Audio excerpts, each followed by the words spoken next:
One of the big questions when it comes to school choice and paying for private school education is what happens to the public schools. Can you talk about the impact that this has had on both public schools and private schools? Well, I think the impact on public schools is positive because competition makes everyone perform better.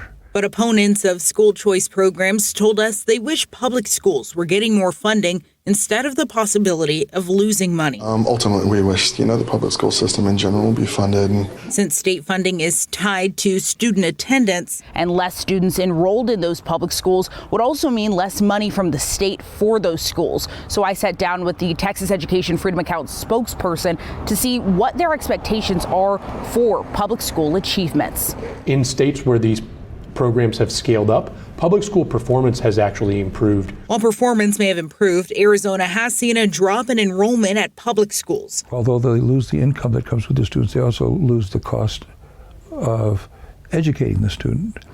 And what really matters is not total dollars, but dollars per pupil. Look at this through the eyes of a parent. A lot of times it's not a question of public school versus private school. It's what's going to be best for my child. Over time, as this program matures and develops, public schools will be able to offer individual classes to families who may benefit from a class that their local public school offers, while they're also homeschooling or utilizing a private school. The application portal opens on February 4th, so families hoping to cash in on the program will have from then until March 17th to get their applications in. Nonprofits like School Discovery Network are available to help families apply. The system should automatically find a lot of things. The one thing the system won't find automatically is tax returns. So families should definitely be prepared with their most recent federal tax return so they can prove income. There's a different price point for different families, whether that be wanting to go to private school or having a child with a disability. Can you talk about just the logistics of the program? Students with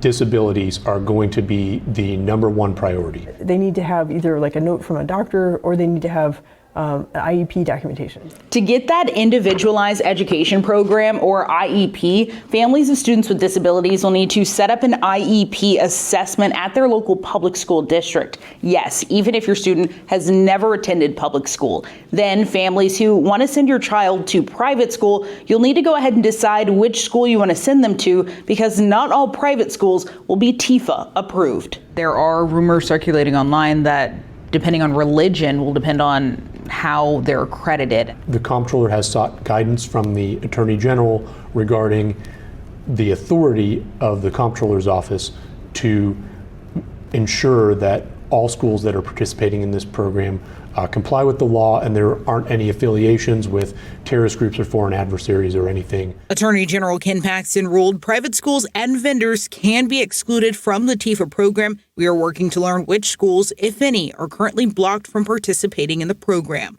Zaria Oates, KSAT 12 News.